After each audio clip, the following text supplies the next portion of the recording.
Well, I spent 13 years on active duty in the Air Force. I was an F-16 fighter pilot that entire time.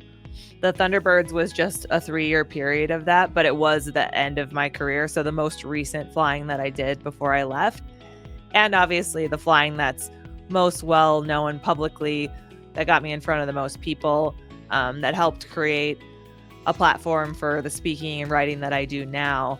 But before that, I entered the Air Force through Air Force ROTC in college, got a pilot slot, got fighter jets, which was my main goal, and the odds were not in my favor, but we made it happen.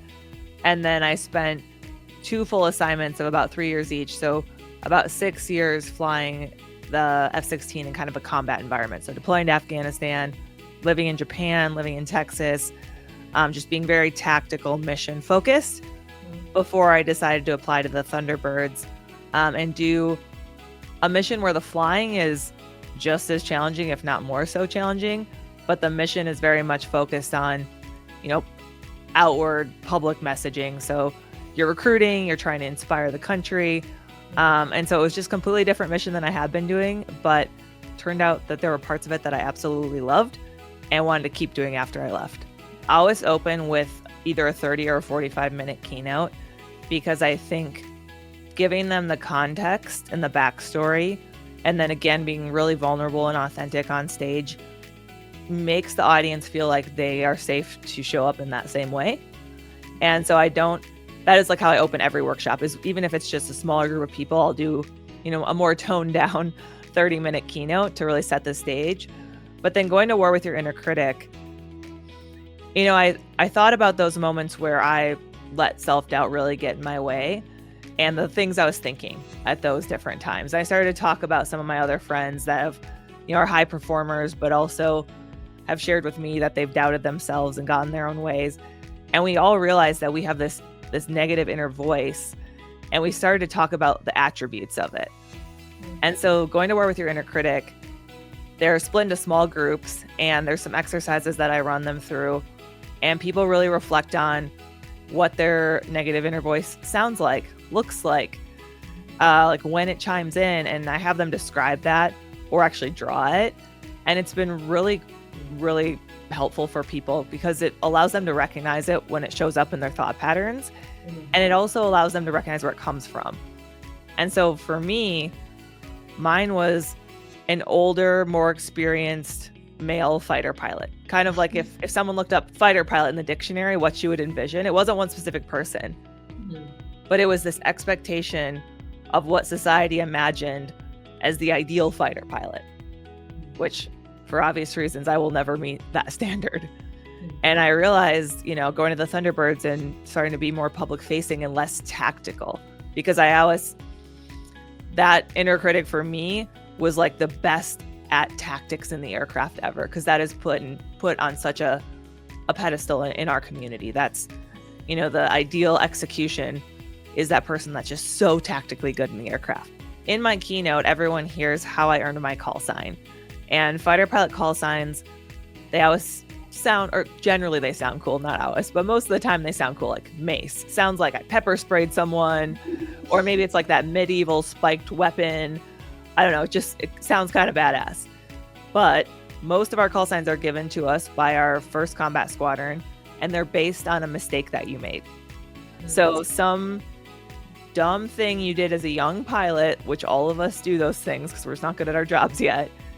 And so it's a rite of passage to get, but it's kind of like a way for your peers to poke fun at you. And now you have this cool sounding name, but everyone that was there knows that it's actually because you did this really silly thing you shouldn't. And so in the corporate setting, I'll share that. I'll explain how fighter pilot namings work, how we give each other call signs. And then, so that was really cool when they made that whole mural during one of the workshops. But then each person, they're in small groups, because I found in the workshops, the best part is that they get to connect with each other and they get to share a little bit. And so they will each share a failure from their past. It could be a small mistake, could be personal, could be professional. They'll share something that at the time felt just devastating to them. But usually it's something a little ways in the past. So now they have, some people are able to joke about it. A lot of people will talk about what they learned from it. And then so that's the first part. So it is pretty serious. Then the second half, they get to give each other call signs based on these mistakes that they shared. And when I built this, I was like, okay, this could go wrong very quickly, right? Like we could go down a path where people start to get offended, or it could get inappropriate. Like you just got to set some guardrails for people.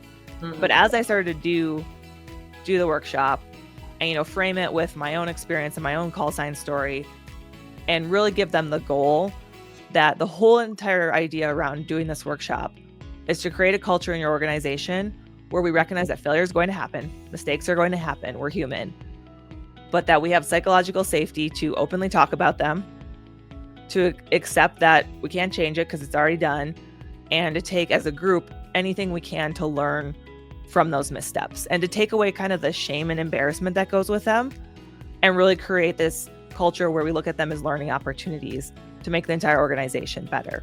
And I think I've done this for about 2.5 years now, and the feedback has just been incredible. I feel so honored that I get the opportunity to get on stages and, hold an audience for an hour.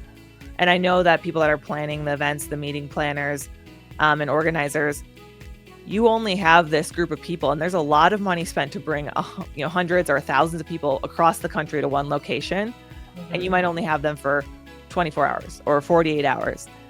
And so to get an entire hour of that programming and all of that focus on my message, I don't take lightly. Like I always work with the clients to make sure the message is tailored to understand the language that the client uses. A good example is like credit unions, not talking about customers, but talking about members. Mm-hmm. Or I did a thing with a large group of assisted living facilitators from a whole entire state. And they were like, we need to make sure we don't say patients, we say residents. Mm-hmm. And so little things like that, I really take pride in the attention to detail and the tailoring, so that while I already think it's a really relatable human message that everyone's going to see themselves in at some point, I also am able to build that credibility with the audience, and then I see the struggles, or I see their goals, or I see the recent obstacles they've overcome.